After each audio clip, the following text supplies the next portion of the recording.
11h30 à l'horloge de notre salle de conseil municipal. Je vous propose donc d'ouvrir cette séance de travail qui sera notre dernière séance, comme le chantait Michel, notre dernière séance de conseil municipal pour cette année 2021. Et autant dire que nous avons bien travaillé, mes chers collègues, puisque nous aurons tenu 8 séances au cours de cette année 2021.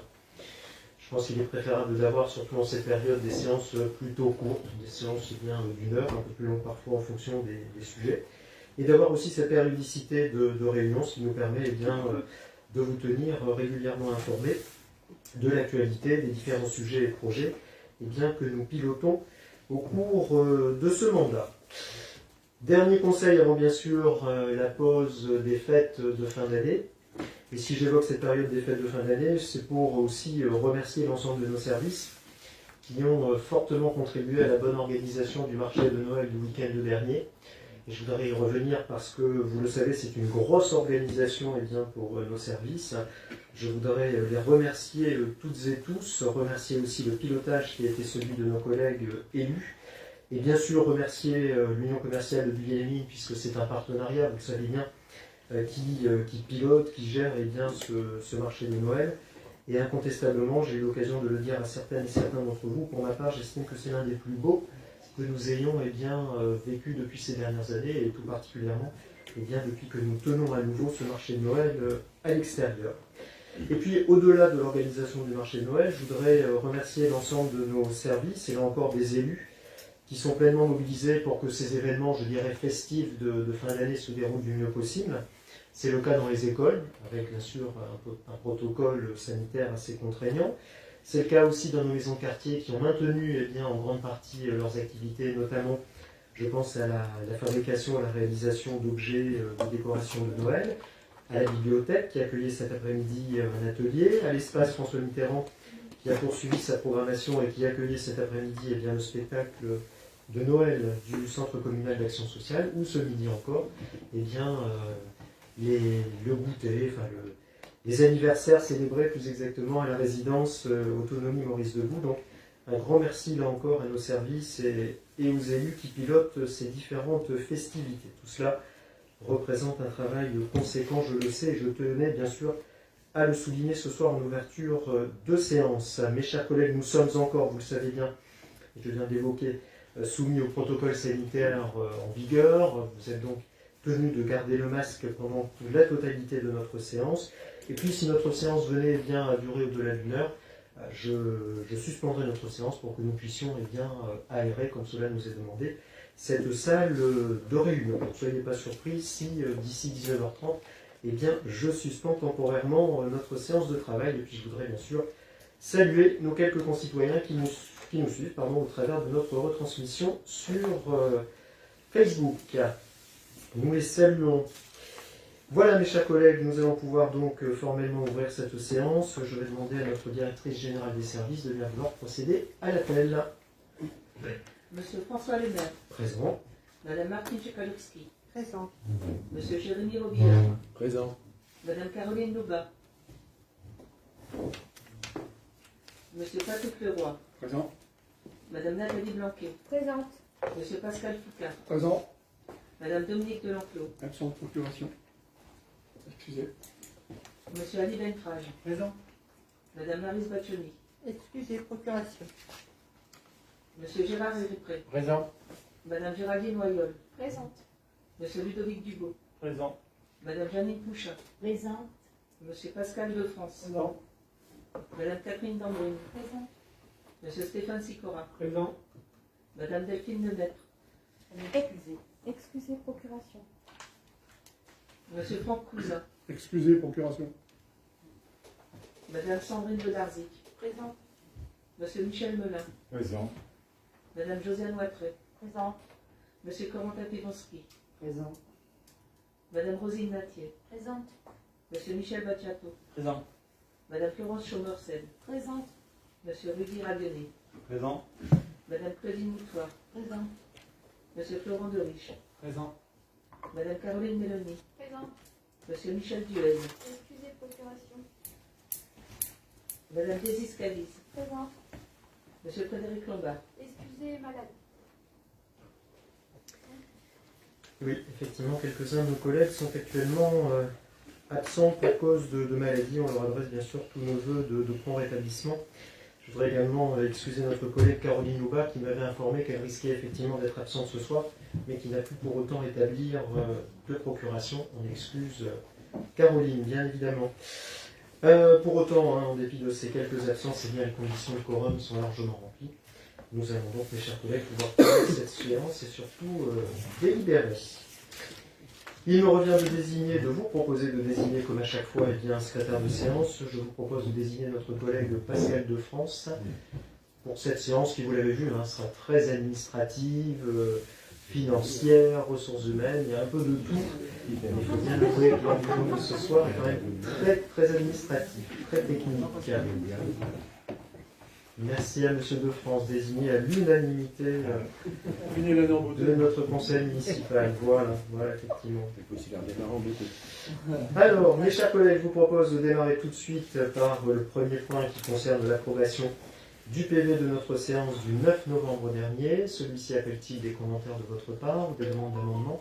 Je me tourne vers nos responsables de groupe. Oui, Madame Mélanie? Oui, il y a juste au niveau de la cité des brebis, nous on s'était abstenus sur le point en fait de la garantie d'emprunt.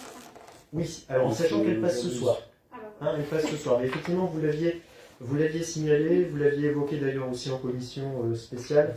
Vous aviez dit que vous abstiendriez. Et rassurez-vous, ce sera le cas donc dans un instant, puisque nous aurons à délibérer sur cette garantie d'emprunt. D'accord? On avait une délibération, mais bon. Bon, vous avez délibéré la fois dernière sur l'approbation du CRAC, du compte rendu au concédant, mais rassurez-vous, c'est ce soir effectivement que passe la délibération. Okay. Pour le reste, c'est d'accord? Oui, monsieur le maire. Tout à fait. Très bien, merci à vous mes chers collègues. On passe donc au point numéro 2. Les décisions qui ont été prises en vertu de la délégation que vous m'avez confiée en début de mandat et que je suis tenu de rapporter devant le conseil municipal. Au point numéro 1, vous le voyez, quelques décisions ont été prises concernant des révisions de loyers. En l'occurrence, celle de l'inspection de l'éducation nationale sur les locaux que vous connaissez, boulevard du Puich, avec une légère baisse due à la réduction de la surface utilisée par les services de l'inspection, mais pour autant, l'intégration d'une partie des consommations de fluides, puisque le bâtiment est alimenté par l'école Louis Lumière. Deuxièmement, la fixation des loyers des logements communaux pour l'exercice 2022, avec l'application de l'IRL, donc une augmentation de 0,83%. Une décision budgétaire, mais vous l'avez vu, de faible importance, puisqu'il s'agit de prélever 1 000 € sur les dépenses imprévues pour les réaffecter, et bien sûr à notre crédit.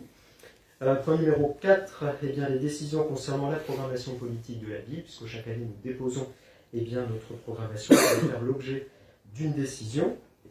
On reviendra d'ailleurs en cours de séance sur la reconduction de la coopérative Jeunesse Service. Vous serez là cette fois amené à délibérer formellement. Au point numéro 2, la liste des marchés qui ont été conclus au cours du second trimestre, et même ça va au-delà d'ailleurs, jusqu'à la fin globalement de cette année, puisque vous voyez, vous avez tout un tas de décisions qui ont été prises dans le cadre des procédures de marché public. Nous avions notamment l'attribution des marchés de travaux pour le CFJ, et puis les marchés concernant nos polices d'assurance, et ce qui occasionnera d'ailleurs une dépense supplémentaire pour l'exercice 2022. Donc là, ça fait partie des mauvaises nouvelles que nous aurons à imputer sur notre prochain budget primitif. Voilà mes chers collègues pour ce chapitre numéro 2 concernant la délégation que vous m'avez accordée. On passe au chapitre 3, les projets de délibération qui sont soumis à l'approbation du Conseil ce soir. Le premier point, vous en avez l'habitude, porte sur l'autorisation de mandatement des dépenses d'investissement avant le vote du budget primitif, puisque conformément au Code général des collectivités territoriales, nous pouvons, cela vous est indiqué dans le corps de la délibération, jusqu'à l'adoption de ce budget, donc autant dire fin mars, début avril, nous pouvons, sur autorisation de l'organe délibérant, donc décision du conseil municipal, engager, liquider, mandater les dépenses d'investissement dans la limite du quart des crédits ouverts au budget de l'exercice 2021. Nous sommes sur un plafond de 500 000 €, donc autant dire que le plafond est quand même très élevé. Pour autant, je vous propose d'inscrire une autorisation à hauteur de 69 840 € que vous retrouverez bien évidemment dans le cadre du DP 2022. Selon la liste qui vous a été transmise en annexe, et vous le voyez, et bien sur la plupart des chapitres qui sont provisionnés, et bien, en l'occurrence, il s'agit de provisions, parce que pour l'instant, eh bien, la plupart de ces dépenses ne sont pas pour l'instant ciblées. Et pour autant, ça permettra à nos services de fonctionner et d'engager des dépenses d'investissement avant le vote de notre BP 2022.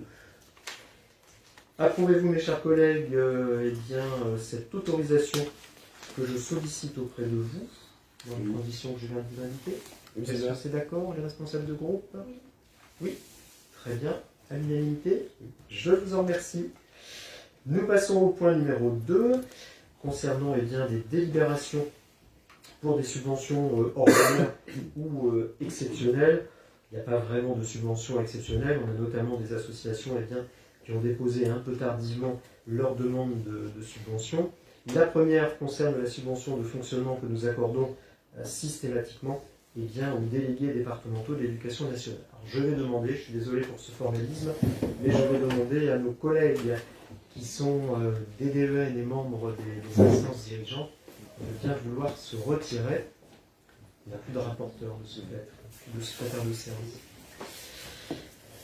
Pour soumettre à votre approbation l'octroi de cette subvention de 500 €. Y a-t-il des abstentions? Y a-t-il des voix contre? C'est accordé? C'est un avis favorable? Oui. Très bien. Je vous remercie, mes chers collègues, et on peut donc rappeler nos collègues qui s'étaient retirés pour ne pas influencer votre vote. Je le précise. J'espère qu'il n'y a pas eu lobbying de la part de M. de France. Désolé de sa voisine. Merci, mes chers collègues. Ensuite, il s'agit de l'association Amalgame, la compagnie Amalgame que vous connaissez bien, puisque c'est elle qui porte les ateliers de hip-hop dans notre commune depuis de nombreuses années. Je n'ai pas connaissance qu'un de nos collègues soit membre de la compagnie Amalgame. Faites-le-moi connaître si besoin. Non. Alors, y a-t-il des abstentions? Des abstentions, oui. Y a-t-il des voix contre? C'est une unanimité pour cette subvention? Oui. Très bien, je vous en remercie. Vous avez ensuite une délibération qui regroupe plusieurs propositions de subvention. Pour Goël Bascourt, qui a tenu il y a quelques semaines son exposition avicole, 500 €. Les sabots de Bully, 500 €. L'Union commerciale de Bully-les-Mines, c'est le complément à la subvention ordinaire que nous versons à l'association, 1000 € pour participer aux animations commerciales. Une nouvelle subvention de 1000 € pour l'association Ludovic, un défi pour la vie. C'est cette association fort généreuse, vous savez bien, qui fait don de défibrillateurs semi-automatiques pour les établissements publics et notamment pour les écoles. On avait convenu de renvoyer l'ascenseur à l'association qui est particulièrement généreuse et investie dans le fonctionnement de cette association et surtout de la prévention contre le risque d'infarctus. Ensuite, une subvention de 500 € pour les arts martiaux bulligeois. 3100 € concernant le club de loisirs Léo Lagrange, puisque le club de loisirs Léo Lagrange a porté le dispositif La Rue aux enfants. Vous savez, on est obligé d'avoir une association pour aller chercher certaines subventions que la collectivité ne peut pas percevoir en propre. Et puis le club de loisirs Léo Lagrange avait accepté de porter, là encore, la bourse que nous avons octroyée à Romain Varembourg, que vous connaissez bien, pour qu'il puisse participer au championnat d'Europe de disque golf. Harmonia, 1000 € également, ainsi que les JSP, jeunes sapeurs-pompiers, pour 2000 €, ce qui représente un total de 9600 €. Je vous rappelle que nous avions à l'occasion du BS crédité les articles concernant le versement de subventions pour pouvoir honorer ces propositions de subventions. Y a-t-il des questions, de remarques, mes chers collègues? Je soumets au vote. Y a-t-il des abstentions? Des voix contre? Pour à l'unanimité? Oui. Très bien. Je vous en remercie et je vous informe que notre collègue Gérard Héripré a un petit point d'information sur les JSP en informations diverses. D'accord. Pour que vous ayez une bonne connaissance du fonctionnement de l'association. Très bien, monsieur le maire. Je vous en remercie. Nous arrivons donc au point numéro 3, concernant cette fois cette garantie d'emprunt que sollicite le territoire 62. C'est notre collègue Jérémy Robillard qui rapporte cette délibération. Merci, monsieur le maire. Effectivement, Mélanie, nous aurions dû lier le CRAC et la garantie d'emprunt sur le précédent conseil. Mais souvenez-vous, on vous avait expliqué en toute transparence que les conditions d'octroi du prêt ne nous avaient pas été rapportées en temps et en heure. Et vous le voyez, les conditions de prêt ont été annexées à la délibération et elles datent du 7 décembre dernier. Donc effectivement, désormais, nous pouvons être, et j'espère que ce sera un avis favorable, être garant de l'emprunt de territoire 62 auprès de la Banque Postale pour un montant de 820 000 euros. Donc comme le veut la loi, on garantit l'emprunt à 80% du prêt, soit un emprunt à 656 000 euros garanti par la collectivité. Alors tout simplement, on l'avait expliqué dans le CRAC, mais je rappelle encore une fois, cette garantie d'emprunt permet la réalisation de la phase 2 de la Cité des Brebis, une phase en lot libre de constructeurs. Actuellement, un déficit de trésorerie au niveau de territoire 102, ce qui est tout à fait logique, parce qu'ils ont eu les acquisitions foncières à faire, ils ont eu les frais de bornage à faire, frais de géomètre, les impôts et taxes diverses qui viennent s'appliquer sur leur acquisition foncière.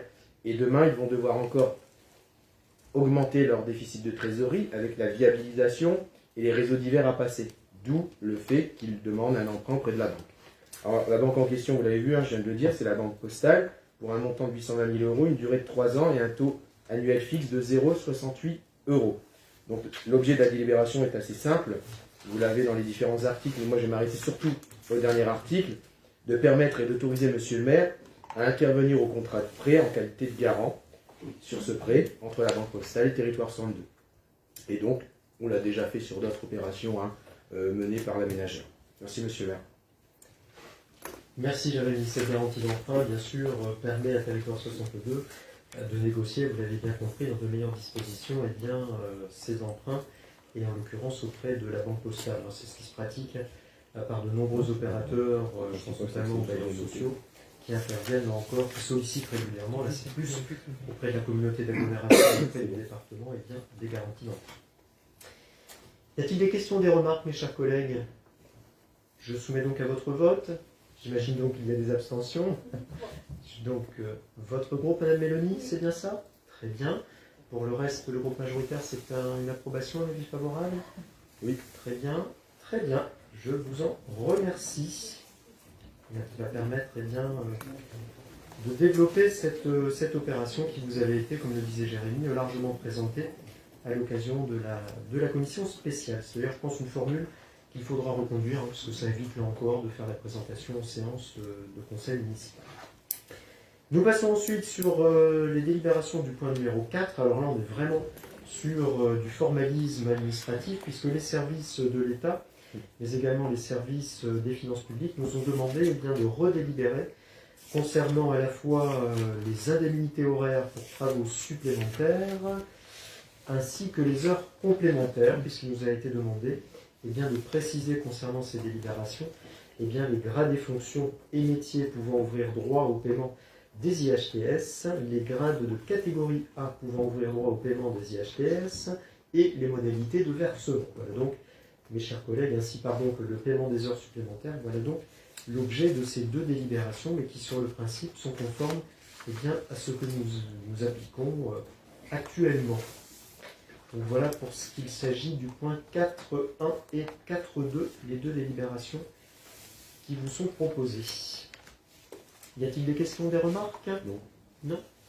Des abstentions? Non. Pas de voix contre non plus? Approbation à l'unanimité? Oui, j'ai le maire. Très bien, je vous en remercie. Nous avons ensuite d'autres délibérations qui concernent les personnels.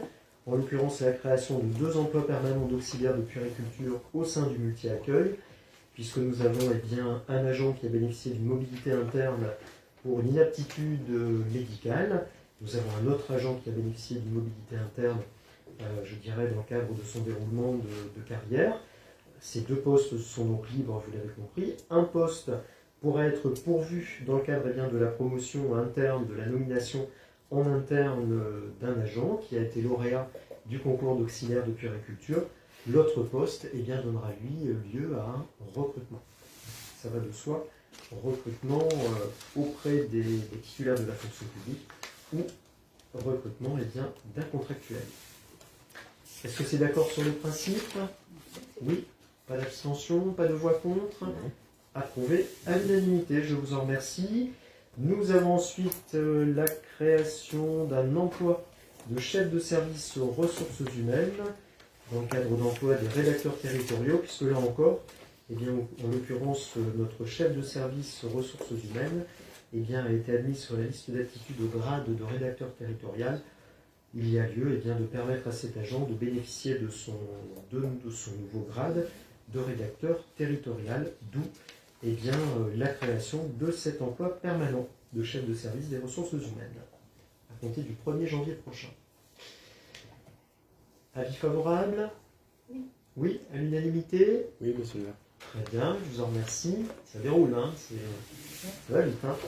Ça fait l'expérience. Le temps, pardon, de changer de parapheur. Voilà qui est fait. On reste là encore au point numéro 7 sur une délibération qui concerne nos personnels, puisque, vous le savez, nous avons adhéré au contrat groupe d'assurance statutaire du centre de gestion, ce qui nous permet de mieux négocier nos contrats, là en l'occurrence d'assurance statutaire. Sinon, nous serions notre propre assureur, et notamment pour tout ce qui concerne les arrêts maladie, les accidents de service et la maladie professionnelle. Malheureusement, le prestataire qui avait été retenu a cassé le contrat et auprès du centre de gestion qui a dû relancer une consultation. Et au terme de la consultation, le contrat a évolué en raison de la sinistralité des collectivités, et ce qui occasionne donc une augmentation du taux de cotisation. Vous en avez le détail dans les documents qui vous ont été transmis. Vous le voyez, ça se joue notamment sur l'accident du travail, sur la longue maladie, et ça se joue également sur la maladie ordinaire. Donc, ce qui fait que notre taux global passe de 9,46 à 9,7. La difficulté, c'est que bien sûr, tout cela va occasionner une augmentation de nos cotisations. Donc là encore, vous allez retrouver sur le BP 2022 ces augmentations qui sont quasi mécaniques. Donc on aura une augmentation globalement de 10 000 € sur l'exercice 2022. Vous voyez mes chers collègues, augmentation des assurances, augmentation aussi de cette assurance. Donc autant vous dire qu'on va encore être bien à la peine pour boucler notre budget 2022.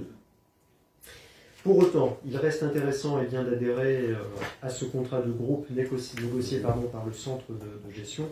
Bon, vous l'imaginez bien, si nous étions notre propre assureur, les coûts pour la collectivité seraient bien plus importants.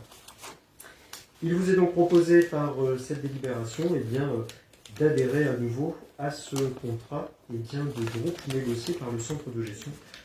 Vous avez tout le détail, bien évidemment, dans la délibération. Et bien sûr, vous m'autoriserez à signer le bon de commande ainsi que la convention dans le cadre de ce contrat groupe. Est-ce que c'est d'accord, mes chers collègues? La dernière fois, on était déjà d'accord. Très bien, très bien. Avis favorable à l'unanimité? Très bien, je vous en remercie. Cette fois, on passe au point numéro 8. Là, on va aller du côté, effectivement, de l'agent, puisque là encore, nous vous proposons d'adhérer au contrat groupe négocié par le centre de gestion. Mais cette fois, il s'agit de la protection sociale complémentaire qui est souscrite par l'agent, mais pour laquelle nous apportons une contribution au titre de notre action sociale volontariste. Donc là encore, les raisons sont exactement les mêmes que celles que je viens de vous évoquer, puisque la sinistralité, là encore, des collectivités adhérentes a fortement augmenté, ce qui occasionne là encore une revalorisation des taux de cotisation. Tout cela vous est expliqué là encore dans le projet de délibération. Pour autant, nous maintenons, la participation employeur à hauteur de 7,23 € brut. Il vous est donc proposé, mes chers collègues, d'adhérer à la convention de participation telle qu'elle nous est proposée par le centre de gestion, de participer au financement des cotisations dans les modalités que je viens de vous indiquer et de m'autoriser, bien sûr, à signer l'ensemble des actes et décisions nécessaires à l'exécution de ce présent contrat. Est-ce que c'est d'accord? Avis favorable? Oui. Très bien, l'unanimité, je vous en remercie. On continue au point numéro 9 avec la création d'un emploi permanent de responsable de pôle. Cette fois, il s'agit des services techniques. Tout à l'heure, on était dans les services enfance, petite enfance. En l'occurrence, même raison, il vous est proposé d'accorder à un agent qui a obtenu sur liste d'aptitude le grade de technicien principal de 2e classe, de lui permettre de bénéficier de cette promotion. À compter là encore du 1er janvier 2022, d'où création de ce poste, de cet emploi permanent de responsable de pôle fluide. Est-ce que c'est d'accord, mes chers collègues? Oui. Avis favorable? Oui, monsieur le maire. Oui. À l'unanimité, c'est bon? Oui. Très bien. Je vous en remercie. Voilà, mes chers collègues, on a terminé pour cette partie assez laborieuse concernant des décisions, des délibérations très administratives. On va donc passer maintenant à la thématique ville citoyenne et dynamique, au point numéro 10, et c'est notre collègue Martine Tchekalowski qui rapporte la délibération. Merci, monsieur le maire. Je vais vous parler de la coopérative jeunesse. Donc, la municipalité, en partenariat avec les villes de Grenay, Mazingarbe-Bessin, Angoël, souhaite rééditer l'organisation d'une coopérative jeunesse-service intercommunale pour promouvoir l'esprit d'entreprendre en milieu solidaire. Ceci pour juillet et août 2022. Il vous est demandé d'adopter la mise en œuvre de cette action, de solliciter les différents partenaires financiers susceptibles de concourir au financement ou d'apporter une aide matérielle à ce projet, et évidemment de signer la convention de partenariat avec les villes citées ci-dessus et les avenants financiers résultant de cette action. Merci Martine, c'est très clair. Peut-être vous dire qu'on a aussi participé avec Martine à l'évaluation du dispositif 2021. Qu'il y a des pistes d'amélioration pour essayer de capter davantage de jeunes et puis surtout d'anticiper sur les chantiers qui peuvent leur être confiés. D'ailleurs, Patrick Leroy y reviendra à l'occasion d'une prochaine délibération concernant les actions TFPB. Pour autant, le bilan est très positif, franchement très très positif, et c'est ce qu'on vous avait déjà expliqué. Il ne faut pas faire la comparaison entre ce dispositif et les emplois saisonniers de droit commun, on n'est pas du tout dans le même dispositif. On s'adresse aussi à une tranche d'âge un peu plus jeune et il y a véritablement un accompagnement, une forme d'éducation populaire vis-à-vis de ces jeunes dans le cadre de ce dispositif. Et effectivement, les jeunes qui ont participé à cette aventure en tirent énormément de bénéfices. Avis favorable, mes chers collègues? Oui. Pas d'abstention, pas de voix contre? C'est bon pour vous? Ouais. Très bien. Je vous remercie. Avis favorable à l'unanimité. Eh bien, on passe cette fois à la thématique ville éducative. Madame Tchekalowski, c'est vous qui continuez avec le point numéro 11. Oui, je vais me permettre de relier les deux règlements, car les modifications sont identiques. La municipalité souhaite se doter d'un nouveau logiciel dénommé Espace citoyen de Bully-les-Mines, comprenant un espace dédié aux inscriptions, aux annulations et au paiement pour les accueils de loisirs sans hébergement pour les 3-13 ans et les 13-17 ans. De ce fait, il y a nécessité de modifier les règlements actuellement en vigueur et de les adapter en fonction du nouveau logiciel. Tout simplement. Merci bien. Tout cela a été présenté en commission, Bien sûr. Mes chers collègues, approuvez-vous donc ces modifications de règlement intérieur des ALSH des 3-13? Est-ce que c'est d'accord? Oui, Oui, monsieur le maire. à l'unanimité. J'imagine qu'il en sera de même pour le règlement des 13-17. Oui. Oui, très bien. Je vous en remercie. Avis favorable à l'unanimité. Merci Madame Tchekalowski. Vous enchaînez sur la numéro 13 concernant... Oula, je me perds dans mes notes. Concernant les tarifs, pardon. Eh bien, des ALSH. Merci. Donc, comme chaque année, une nouvelle grille tarifaire qui vous est présentée en annexe, qui tient compte des quotients familiaux des familles et soumise au conseil municipal. Ces tarifs 2002 couvrent l'intégralité des prestations que propose le service jeunesse. En conclusion, pas d'augmentation des tarifs par rapport à 2021 et le tarif pour les séjours été 2022 est à l'étude en attente des tarifs de nos prestataires. Avez-vous des questions ou des remarques, mes chers collègues? Non, tout cela a également été vu en commission. C'est bon? Oui. Avis favorable à l'unanimité? Oui. Très bien, je vous en remercie. Merci beaucoup. On passe au point numéro 14. Cette fois, c'est notre collègue Géraldine Noyol qui vous rapporte la délibération. Merci, monsieur le maire. Donc, depuis quelques mois, la municipalité s'est engagée dans le changement du logiciel de gestion d'inscription des services de restauration et de garderie scolaire, tout comme les ALSH. Donc, évidemment, nous avons la nécessité d'adapter notre règlement. Ce service sera mis en place pour les garderies et pour la restauration au printemps 2022. Et chaque famille va être invitée à procéder à l'inscription des enfants à partir de la mi-janvier. Donc, la campagne d'information va commencer pour que les familles soient accompagnées étape par étape. Alors dans le règlement, vous avez les modifications principales qui apparaissent en bleu. Il faut voir que les familles en difficulté avec le numérique pourront être reçues par le PASS et accompagnées et aidées dans ces démarches. Et qu'à partir des vacances de printemps, la réservation et la gestion de la garderie et de la cantine basculeront vers ce logiciel. Ce système de réservation reste le même, c'est-à-dire qu'on pourra toujours réserver le mercredi qui précède le début de la semaine suivante. Tout ça ne change pas, on pourra toujours réserver à la semaine, au mois, à la période, à la convenance des usagers. Ce qui change, c'est le prépaiement, et donc c'est le point principal que vous pouvez trouver sur ce règlement lié à la restauration et à la garderie. Il sera demandé désormais d'effectuer le paiement à l'inscription. Cela permettra évidemment de limiter les impayés et aussi les inscriptions de dernière minute pour une gestion optimale de ce service, qui est un service évidemment très long.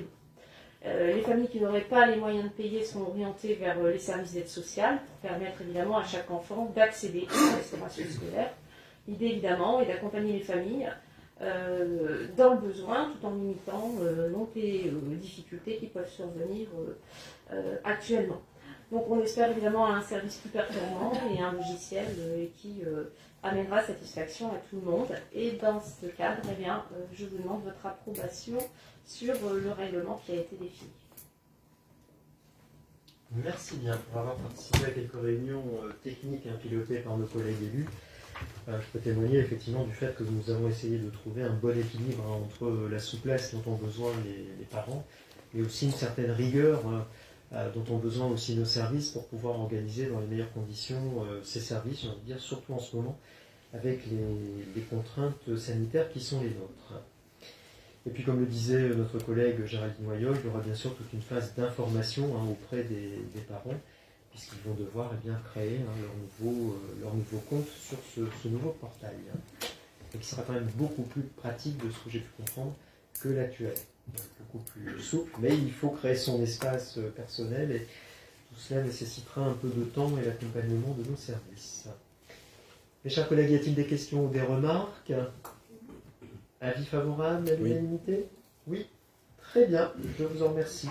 Merci à toutes les deux pour la présentation de ces différents projets de délibération. Nous passons à la thématique ville durable. C'est notre collègue Patrick Leroy qui vous rapporte le projet de délib du point numéro 15. Merci, monsieur le maire. Donc, je vais vous soumettre pour approbation le programme d'action proposé par Maisons et Cités, et ce dans le cadre de l'utilisation de l'abattement de la TFPB, je rappelle, taxe foncière sur les propriétés bâties. Un rappel sur ce dispositif, la loi numéro 2014-173 du 21 février 2014 de programmation pour la ville et la cohésion urbaine définit un nouveau cadre des contrats de ville qui vient s'appliquer aux quartiers les plus précaires de l'agglomération, et pour la commune de Bulle-les-Mines, il s'agit de la cité des Brebis. En effet, la loi prévoit un abattement de 30% sur la base d'imposition TFPB pour les bailleurs sociaux. Pour eux, c'est une compensation partielle des surcoûts de gestion liés aux besoins spécifiques des quartiers prioritaires de la politique de la ville, que l'on définit par QPV. En contrepartie de cet avantage fiscal, les bailleurs s'engagent à poursuivre l'amélioration du niveau de qualité de service de ces quartiers en y renforçant leur intervention. Par délibération du 28 février 2017, la ville a autorisé M. le maire à signer tout document relatif à l'utilisation de l'abattement de la TFPB. Cet abattement, il faut le préciser, temporaire, il a été prolongé jusqu'en 2022 par la loi des finances de 2019. Donc pour 2022, l'enveloppe TFPB de Maisons et Cités s'élève à 45 967 €, sachant qu'on y a introduit un report de 8 000 € de l'exercice 2021 qui n'avait pas été utilisé de par les difficultés qu'on a pu rencontrer de par le Covid. Alors, il est donc proposé dans le détail pour 2022 les axes suivants. 3 000 € pour la gestion des déchets, 3 000 € destinés au lien social vivre ensemble. Alors pour certains pourraient penser que ce sont de modiques sommes, mais il faut quand même rappeler que c'est de l'argent qui peut éventuellement nous permettre de solutionner des problématiques spécifiques, momentanées et vraiment particulières. Ensuite, on a 37 198 € qui vont être utilisés dans la tranquillité résidentielle, médiation urbaine et sociale. Et actuellement, on le vit avec le CITEO qui fait un travail remarquable sur la Cité des Brebis, un travail de proximité, à l'écoute des locataires, disons, facilité pour eux de faire remonter au niveau des services de la collectivité les problématiques que l'on peut rencontrer et éventuellement mener des actions très rapides et efficaces. Et ensuite, 2 769 €, amélioration du cadre de vie, donc demande de cadre de travaux spécifiques. Alors pour votre information, avant même le Covid, nous avions lancé une opération avec l'AMF, c'est-à-dire qu'à un moment donné, le bailleur Maisons et Cités a choisi 5 familles, et sur ces 5 familles, il y a des actions qui ont été menées, on leur a mis à disposition un technicien qui était là pour les conseiller. Donc l'objectif c'était de dire, tiens, moi aujourd'hui, dans ma maison, j'ai une pièce qui est à rénover, que je voudrais améliorer ou valoriser. Donc ces gens-là ont bénéficié par exemple de 500 €, mais ce n'était pas de l'argent qui leur était donné, c'est-à-dire qu'il y avait des conseils, des études qui étaient faites, les achats étaient faits sur des commerces de proximité, genre Bâti, Leroy Merlin ou autre, donc avec l'idée de minimiser le coût des travaux, notamment au niveau de l'achat et autres. Mais les travaux étaient réalisés par eux-mêmes. Donc c'est quand même été une opération très très particulière et très bénéfique, parce que ça a permis à certaines familles de se reconstruire et de dire, voilà, je suis capable de faire. Donc voilà, de par ce montant, on pourrait là aussi se poser des questions, mais croyez-moi que ça a été utilisé avec de belles façons. Il vous est donc proposé, conseil municipal, de prendre acte et de valider ce programme de travaux 2022, présenté par Maisons et Cités en vue de cette exonération de 30% de la TFPB dans les quartiers prioritaires de la ville, de la politique de la ville. Voilà, monsieur le maire. Merci bien, c'est très clair. Chers collègues, y a-t-il des questions ou des remarques? Avis favorable? Oui, bien sûr. À l'unanimité? Oui? C'est bon pour tout le monde? Moi j'ai une petite question. Allez-y, n'oubliez pas d'ouvrir votre micro, merci. Par rapport à l'amélioration du cadre de vie, est-ce que c'est forcément basé sur des logements ou ça peut être également à l'extérieur? C'est-à-dire améliorer par exemple le cadre de vie pour les enfants. Donc mettre des jeux ou quelque chose comme ça pour dire que ce soit un petit peu plus gai dans les quartiers. Alors, c'est plutôt effectivement sur le logement, à destination du logement, cette petite ligne budgétaire qu'on consacre dans ce dispositif, mais pour autant, c'est quelque chose qu'on pourra envisager par la suite, notamment suite aux études urbaines et sociales qui seront réalisées sur le quartier des Brebis, que nous espérons pouvoir lancer au deuxième trimestre de l'année prochaine. Et si nous ne les avons pas lancés pour l'instant, c'est parce que l'État ne s'est toujours pas engagé sur le deuxième triennal de l'ERBM, alors que la communauté d'agglomération avait, avec les communes, arrêté effectivement ce deuxième triennal. Et vous le savez, je vous l'avais déjà dit, la Cité des Brebis en fait partie. Donc, une fois que nous aurons effectivement réalisé ces études urbaines et sociales, nous pourrons effectivement consacrer une partie de ce dispositif au financement d'équipements extérieurs. C'est d'ailleurs ce que Maisons et Cités ou d'autres bailleurs ont déjà réalisé dans d'autres communes. Je pense notamment à Méricourt. Là, c'est la SIA qui a réalisé des aménagements extérieurs de grande qualité. Donc, effectivement, c'est un levier qu'on pourra consacrer à ces futurs équipements et pourquoi pas, comme vous le disiez, à destination des plus jeunes, notamment de la petite enfance. Avez-vous d'autres questions ou remarques sur ce dispositif? N'oubliez pas non plus, mes chers collègues, que c'est indirectement la ville qui finance, puisque ça se fait au détriment de nos recettes de TFPB, donc il y a indirectement une participation de la commune à ces différents dispositifs. Avis favorable? Oui? Très bien, je vous en remercie. Merci Patrick. On passe donc au point numéro 16, c'est notre collègue Jérémy Robillard qui rapporte concernant des cessions de parcelles. Effectivement, cession de 2 parcelles rue Lefebvre. Nous avions délibéré en mars 2021 sur le déclassement de ces 2 parcelles dans le giron du domaine communal de ville. On avait pris le pari, donc, au travers d'un permis d'aménager, de commercialiser, et vous avez la plaquette de commercialisation sur les écrans, de commercialiser donc, ces 2 lots libres.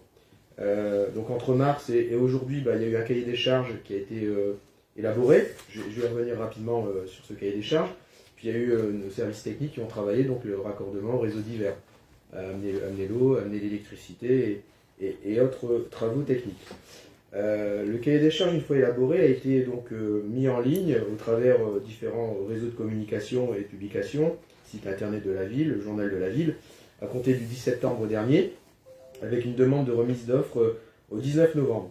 Je ne vais pas vous balayer l'intégralité du cahier des charges, simplement vous rappeler, c'était une volonté politique de la municipalité, toujours dans notre stratégie et volonté politique de permettre un parcours de résidentialisation.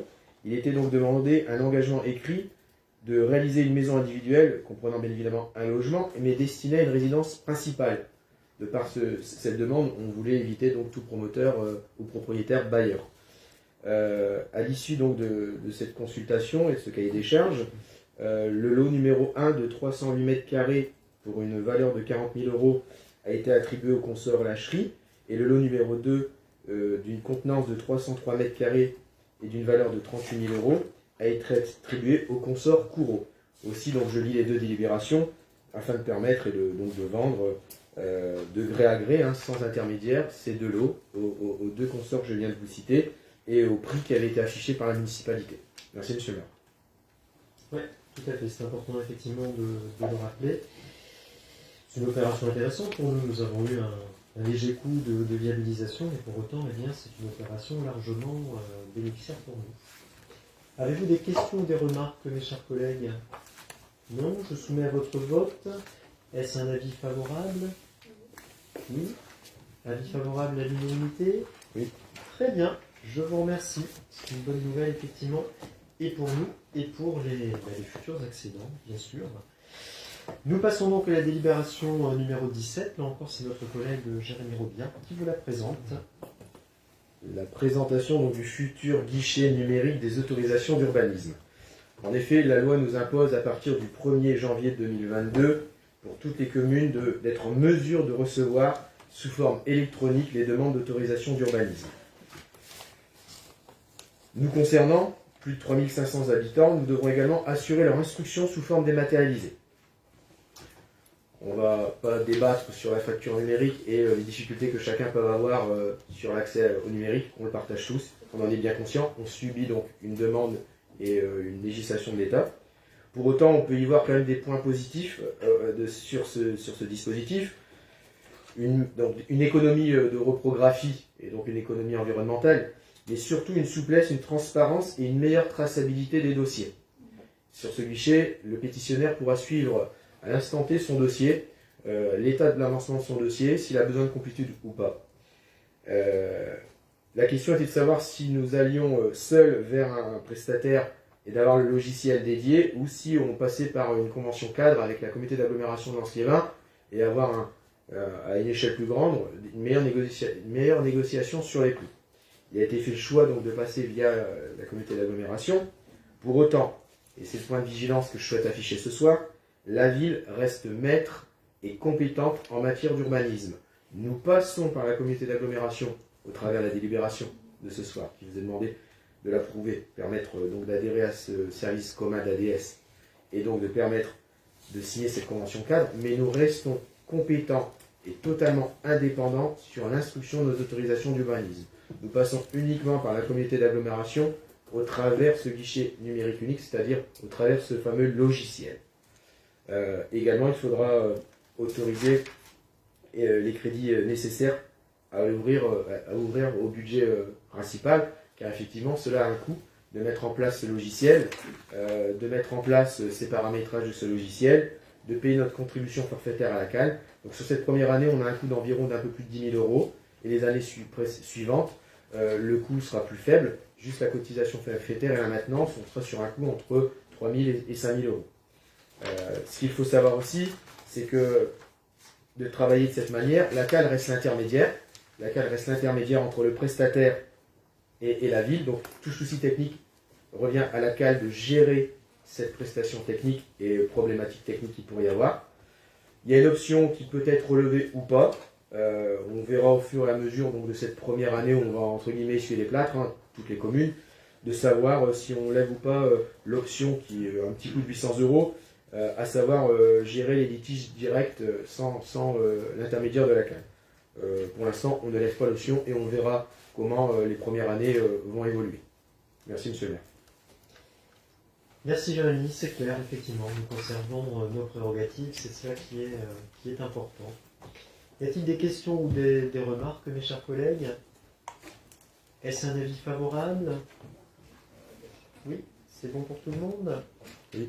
Avis favorable à l'unanimité, je vous en remercie. Et là encore, cette dématérialisation génère des coûts de fonctionnement et d'investissement pour notre collectivité. Et comme le disait Jérémy, il faudra aussi avoir une attention particulière pour nos concitoyens qui ont des difficultés à utiliser les outils numériques. L'électronisme, c'est malheureusement une réalité pour beaucoup de nos concitoyens, mais parfois pour nous tous, c'est bien avoué. Et c'est l'attention qu'on aura aussi concernant la nouvelle plateforme pour les services scolaires, périscolaires et services jeunesse. Très bien, mes chers collègues, nous passons au point d'information diverses. Je vais débuter par un petit point sur notre boutique éphémère. Je laisserai le meilleur pour la fin. Je laisserai Gérard faire sa présentation ensuite. Vous dire que nous avons, mais vous l'avez certainement vu dans la presse, nous avons profité effectivement du lancement de marché, la tenue plutôt du marché de Noël pour lancer notre boutique éphémère, qui du fait de son adresse a été baptisée le 51. Puisque nous sommes au 51 rue Roger Salengros. Vous connaissez cette cellule puisqu'il s'agit bien de l'ancienne cordonnerie de Bully-Lénine. Vous en souvenez, le conseil municipal avait accepté de procéder à l'acquisition de cette cellule qui est vraiment stratégique. On est en plein milieu de cette zone qui est relativement commerçante. On n'a pas vraiment de rupture sur cette portion. Et donc nous avons accueilli nos 2 premiers occupants le week-end dernier, donc à la fois vendredi et samedi. Les retours sont plutôt positifs, tant de la part des commerçants artisans qui sont venus présenter leurs produits, mais aussi de la part des clients et des promeneurs qui sont venus, qui ont poussé la porte de la boutique pour savoir ce qui s'est passé. Donc le retour est plutôt positif. Donc, je vous rappelle quand même rapidement l'objectif. L'objectif pour nous, il est d'occuper le plus souvent possible cette boutique, qu'elle soit le plus souvent possible occupée, en sachant que nous allons privilégier les activités qui sont complémentaires des commerçants et des artisans qui sont présents sur la rue Saint-Mandro, qui sont présents sur le centre-ville. Il n'est pas question d'aller ponctuellement faire de la concurrence au commerce existant. L'intérêt aussi pour les porteurs de projets, c'est de tester leur activité, de voir si effectivement c'est viable ou pas. Et on sait que quand on lance une activité commerçante ou artisanale, on n'a pas toujours la trésorerie pour assumer des charges de fonctionnement et notamment un loyer mensuel. Donc c'est aussi une façon pour les porteurs de projets de tester leur activité et puis de se faire connaître et de faire la promotion de leur activité. Donc pour autant, nous aurons à statuer sur le tarif de location de cette cellule, parce qu'on a quand même investi aussi, la commune a investi en procédant à l'acquisition, on a fait quelques légers travaux de réappropriation, et donc on aura à se positionner tout prochainement sur le tarif de location, en ayant quelque chose de relativement incitatif, au regard des objectifs pour les porteurs de projets, mais aussi en veillant à ce qu'il n'y ait pas d'effet d'aubaine, pour là encore ne pas concurrencer les commerçants ou artisans de notre commune. Donc on aura l'occasion d'y revenir, notamment dans le cadre de la C1, où on fera aussi un petit point sur la démarche PVD que nous avons lancée depuis globalement ces 2 derniers mois avec le soutien des services de l'État. J'ajouterai également que des porteurs de projets se sont également manifestés durant ces 2 journées d'ouverture et qu'ils ont été accueillis par notre chef de projet PVD, non seulement accueillis mais aussi conseillés dans leur démarche, parce que là encore, on tient à avoir cet accompagnement, ce conseil auprès des porteurs de projets. Donc, vous voyez, on n'est pas seulement dans la location de boutiques éphémères, on est aussi dans l'accompagnement et le conseil aux porteurs de projets. Et puis bien sûr, pour terminer sur ce sujet, on est là en train d'amorcer. Ça ne veut pas dire qu'on va toujours rester en boutique éphémère dans les mois qui viennent. Si on a effectivement un porteur de projet sérieux qui tient la route et qui est prêt à prendre de façon durable la location de la boutique, à ce moment-là, évidemment, on changera notre dispositif. Voilà ce que je voulais évoquer, mes chers collègues, puisque vous en avez certainement eu connaissance au travers des articles de presse et du relais qui en a été fait sur les réseaux sociaux. Mais on y reviendra, notamment dans le cadre de la commission finances et moyens généraux. Et en conseil, bien sûr. Monsieur Eripré, c'est à vous maintenant pour un petit point sur les JSP. Notre caporal d'honneur est à l'écoute, attention. Merci. Merci, caporal. Oui, alors j'ai, à l'occasion de la réception de la Sainte d'Armes et aussi lors du défilé du 11 novembre, beaucoup de personnes ont été assez étonnées de voir la présence de ces jeunes sapeurs-pompiers. Les questions ont été posées, ils viennent de où, ils sont pas de Bully, c'est quoi, c'est la caserne, où elle est leur caserne. Donc je me suis dit, là il y a beaucoup de questions à répondre à ce sujet-là. Donc j'ai pensé qu'il serait souhaitable, c'est que je vous lise carrément le compte-rendu de la dernière Assemblée Générale des jeunes sapeurs-pompiers. Alors, en la présence de Monsieur le maire, je me suis rendu le 18 septembre 2021 à 17h, salle Daniel Darras, à Bully-les-Mines, où s'est tenue l'Assemblée Générale de l'Association des jeunes sapeurs-pompiers. La dite association implantée aux anciens locaux de la gendarmerie. Étaient présents les membres du bureau, Monsieur Frédéric Sarr, président, Monsieur Didier, grand Didier, trésorier, Madame Sénéchal Manon, secrétaire. Devant l'assistance composée de jeunes sapeurs-pompiers, des familles et des amis, a tout d'abord rappelé l'historique de l'association, qui a été fondée en 1995, qui se trouvait auparavant sur la commune de Bouvigny, pour intégrer Bully-les-Mines le 30 juin 2019. Elle se compose de 3 groupes de 6 JSP et un groupe de 5 encadrés par les formateurs. Ces jeunes sont incorporés à partir de 14 ans pour une durée de 4 ans et sont ensuite aptes au passage des examens de sapeurs-pompiers bénévoles ou professionnels. Actuellement, on dénombre un effectif d'environ 100 JSP affectés et dispersés sur les communes de Neux-les-Mines, Liévin, Avion et Bully-les-Mines.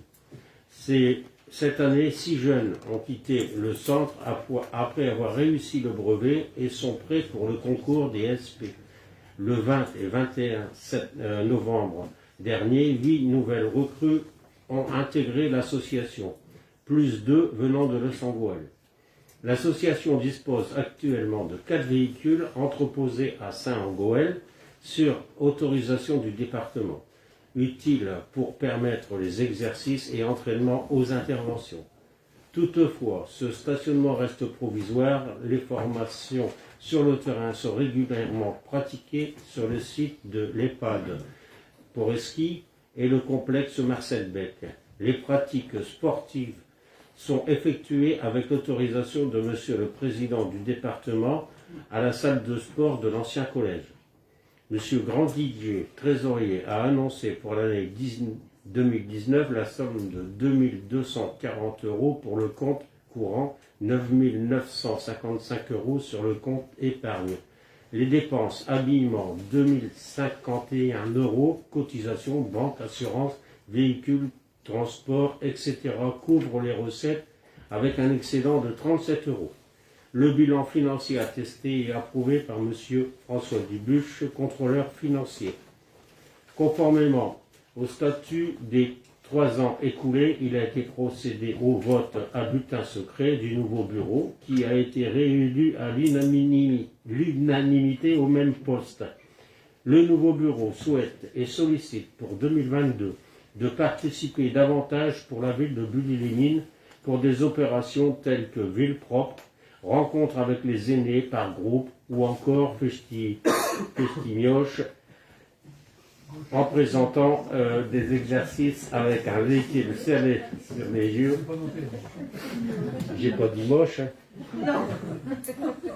En présentant des exercices avec un véhicule sur les lieux, rappelant que 2 jeunes SP ont été sélectionnés pour un cross national en Corrèze, représenteront le 62. D'autre part, les membres du bureau ont prévu l'achat de nouveaux ordinateurs ainsi qu'un vidéoprojecteur.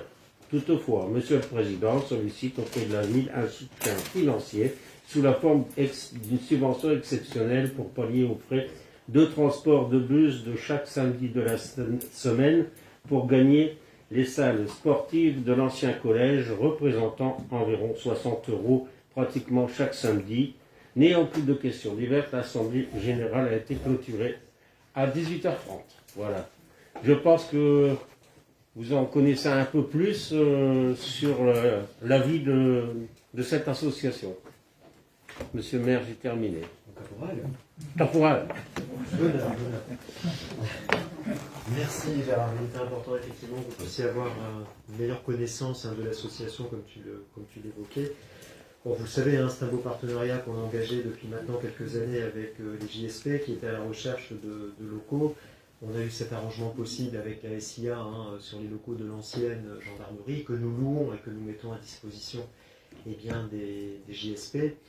Ce partenariat, il est aussi dû, comme le disait Gérard, à l'implication du centre de secours. Et je remercie l'ancien chef de centre, Hervé Delannoy, qui a permis aussi que les choses se passent du mieux possible. Plus largement, le SDIS, qui soutient la filière JSP, parce que c'est une façon aussi de renouveler les effectifs et de faire arriver des jeunes dans cette filière professionnelle. Et puis il y a tous ces bénévoles, ces formateurs bénévoles, on les a rencontrés avec Gérard. Vous les connaissez, la plupart sont pompiers professionnels, mais qui s'investissent là encore bénévolement dans la formation des jeunes. Puis c'est vraiment, je trouve très touchant de les voir à nos côtés à l'occasion des commémorations, notamment sur le 11 novembre. C'est vrai que franchement, voir des jeunes comme ça, investis, déjà engagés dans une vocation citoyenne, c'est quand même un beau symbole et un beau message qu'on adresse. Donc voilà, merci Gérard, c'est vrai qu'il était important de faire cette communication auprès de nos collègues du conseil municipal. Mes chers collègues, l'ordre du jour est épuisé, vous allez donc pouvoir aller vous aérer directement vous-même dehors, je n'aurai pas à suspendre notre séance. Il me revient donc de lever la séance et bien sûr de vous souhaiter à toutes et à tous de très bonnes fêtes de fin d'année dans ce contexte qui reste ô combien pénible à vivre pour nous tous. Mais en tous les cas, essayez de passer de bons moments avec vos proches et avec vos familles. Bonsoir à toutes et à tous et bonsoir à celles et ceux qui nous ont suivis sur Facebook. Merci bien.